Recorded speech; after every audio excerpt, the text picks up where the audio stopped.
What's going on? It's Alexander here, back with some more Fallout 4. And let's do this. Cold feet? I don't blame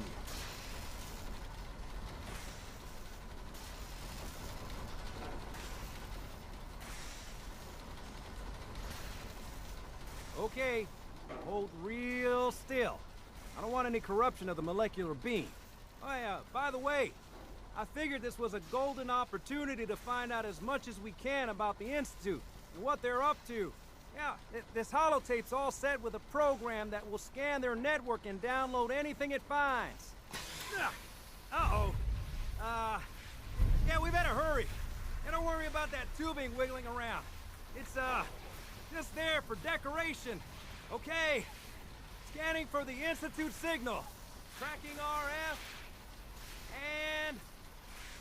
got it. Hold on to your butt.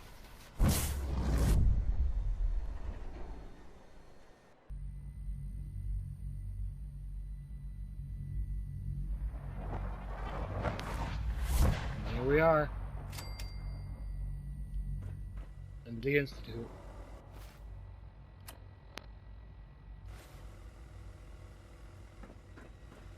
Let's go and get this going for access log. Signal rerouted. Of course, ship data. Back. Eject it. Network scanner. Wait. Initiate network scan. No, see incomplete. There we go.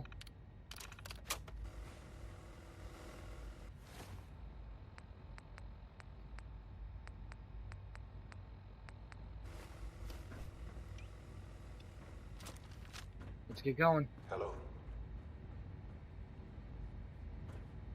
I wondered if you might make it here. You're quite resourceful. I am known as Father. The Institute is under my guidance. I know why you're here. I'd like to discuss things with you face to face. Please, step into the elevator.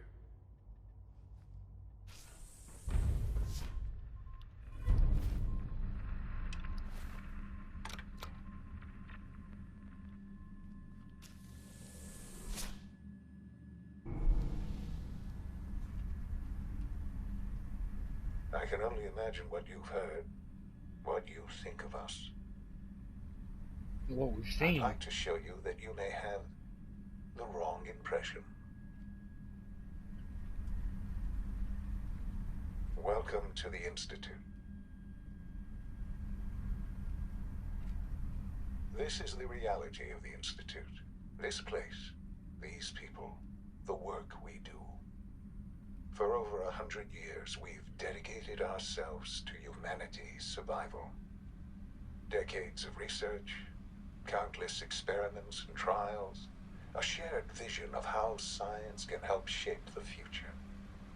It has never been easy, and our actions are often misinterpreted by those above ground.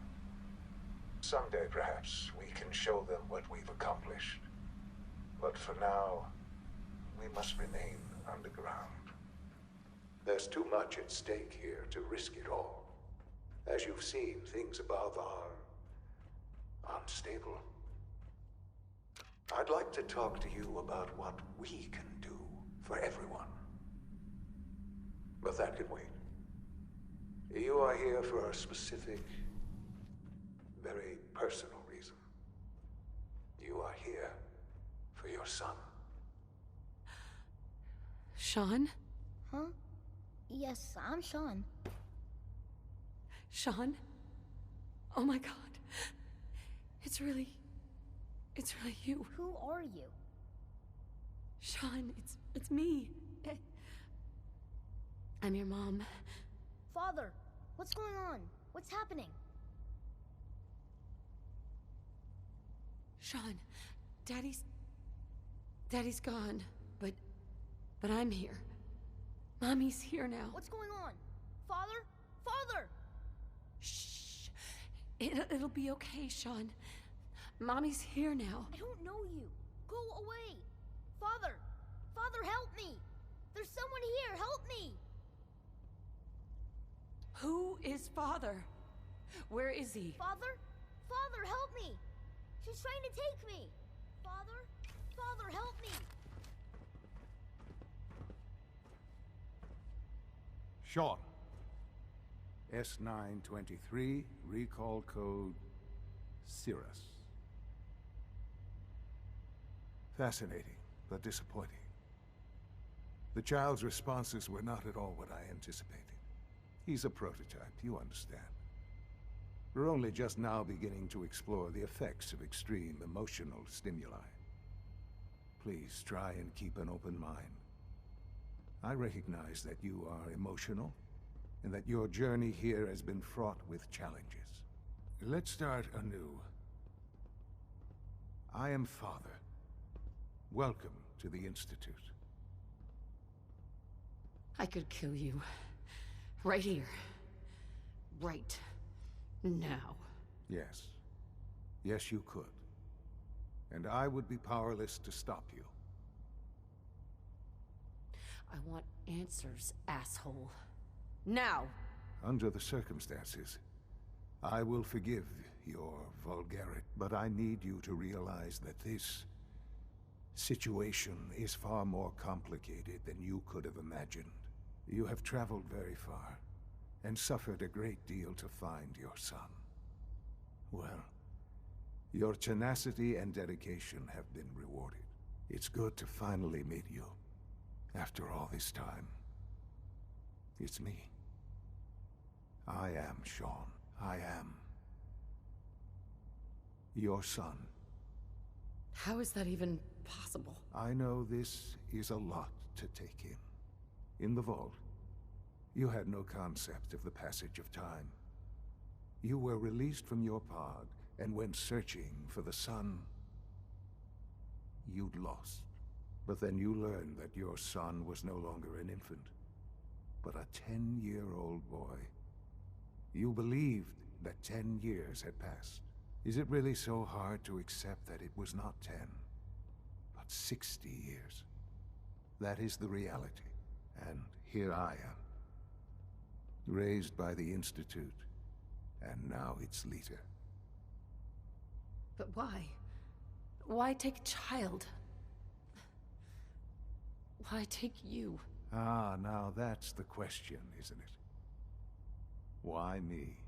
At that time, the year 2227, the Institute had made great strides in synth production. But it was never enough. Scientific curiosity and the goal of perfection drove them ever onward. What they wanted was the perfect machine. So they followed the best example thus far. The human being. Walking, talking, fully articulate, capable of anything. I think I see where this is going. Then perhaps you already understand why it was necessary for the Institute to acquire me. The Institute endeavored to create synthetic organics. The most logical starting point, of course, was human DNA. Plenty of that was available, of course, but it had all become corrupted. In this wasteland, radiation affected everyone. Even in their attempts to shield themselves from the world above, members of the Institute had been exposed. Another source was necessary. But then the Institute found me after discovering records from Vault 111. An infant, frozen in time, protected from the radiation-induced mutations that had crept into every other human cell in the Commonwealth. I was exactly what they needed. And so it was my DNA that became the basis of the synthetic organics used to create every human-like synth you see today. I am their father. Through science, we are family. The synths, me, and you.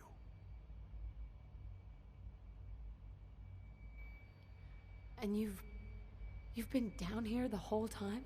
I have. Yes. I know you must have questions. Please, anything I can do to help you understand. Kellogg. He worked for you? Kellogg.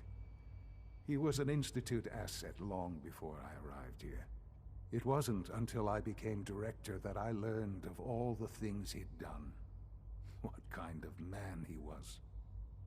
You knew the man was a psychopath, but you used him anyway? Would you have preferred that I turned him loose on the Commonwealth? At least keeping him on a short leash kept the collateral damage to a minimum. The Institute took advantage of Kellogg's vicious nature. I will freely admit that. Institute technology prolonged his life, and his usefulness far beyond any normal human lifespan. He never failed the Institute, but his cruelty became more apparent with every completed objective. I won't lie. It's no coincidence your path crossed his. It seemed a fitting way to allow you, us, to have some amount of revenge. What else can I say to ease your mind? Your father. He never got to see you grow up. Yes. What happened to him was... I've gone over the records of the incident, of course. It seems what happened to him was an unfortunate bit of collateral damage. For many years, I never questioned who my parents were. I accepted my situation, and that was that. With old age comes regret. And asking what if more often. But what matters now is that you and I have a chance to begin again. What else can I say to ease your mind? So, you're in charge of the Institute? I am the acting director, yes. I spent decades working to reach this point. It's a responsibility I take very seriously. The Institute. It's important. It really is humanity's best hope for the future, no matter what those above ground might think of us. But, director? Why you? I was the most qualified for the position, obviously. I've lived my life within these walls, dedicated to science like every other member of the Institute. My hard work has paid off. Ultimately, the Commonwealth has nothing to fear from us. Whatever you've seen or heard, I know I can convince you of that. Just give me time. I know there's more for us to discuss. But the Institute is on the verge of some important breakthroughs. Your presence would be appreciated as we approach them. I've been a part of something amazing here. I've helped to build a life for myself and the people of the Institute. And now, after all these years, you have an opportunity to help with that. Doesn't that intrigue you? Isn't that what you want? Maybe. I don't know. This is so much to take in. I know. And I am sorry. You have been through so much in such a short time. The Institute can provide a better life than anything above ground. You've been in the Commonwealth. You've seen what it's like. I assure you that you are better off with us. How can you say that? How can you be so dismissive of all those people? Everything they've done? Because it is the simple truth. And I believe you know it too. I simply ask that you give the Institute, me, a chance. A chance to show you what I've been telling you. We really do have humanity's best interest at heart. Will you take that chance?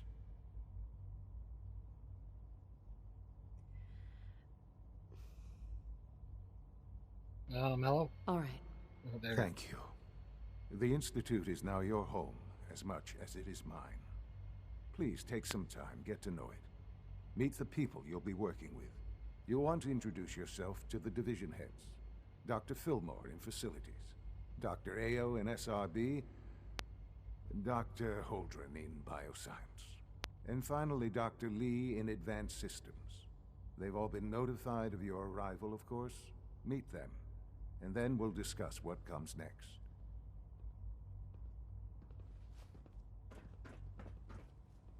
All right.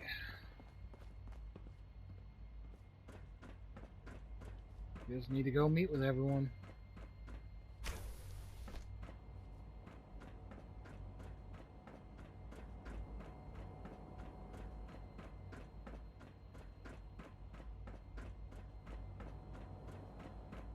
Almost done. Just need to tighten up this primary drive servo. That's the third primary drive breakdown this month. As far as I'm concerned, the phase-out on these older models can't come soon enough. Oh, I don't know. Most of them have lasted long past their projected lifespans. If you ask me, they were built pretty well. I can't argue with that. Even so, I'm ready to see the full Gen 3 roll out. There we go. All set. Unit, you can return to duty. Thanks again. Of course. We're all looking forward to working with you. We don't usually welcome outsiders. I hope you can appreciate your good fortune. Doctor, they weren't kidding. You really are here. Well, all right. I'm Allie Fillmore. You can think of me as the Institute's chief engineer. When Father told us about you, I could hardly believe it. You've been through so much, I think most people would have just given up. If you don't mind my asking, what was it that kept you going all that time? I just wanted to find my son and keep him safe. Now that you've found him, I hope you're proud of the great man he grew up to be. Now, I'll give you a quick rundown of the facilities division, and then I'll answer any questions you might have afterward. As you might guess, we keep the Institute's mechanical and electrical systems running smoothly. We maintain and upgrade all of the systems that make it possible to live and work in a place like this. There's a lot of machinery behind these walls that recycles the air and water and provides power to the laboratories and quarters.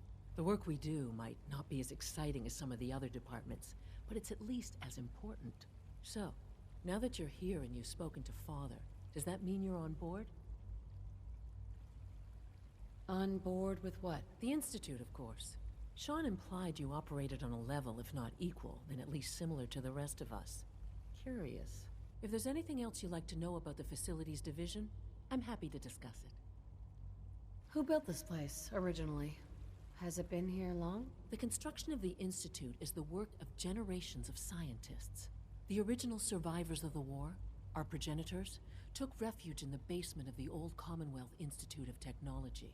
Over time, their sons and daughters dug deeper into the earth and built increasingly sophisticated habitats and laboratories. It's a process that's still going on today. Even now, we're digging out tunnels for new facilities and infrastructure. Just think what this place will look like 100 years from now. I hope I'm there to see it. Dr. Fillmore. Hey, what do you need? I'd like to know about the people in your division. Of course. Dr. Lawrence Higgs is our mechanical engineer. He oversees the major life support and security systems.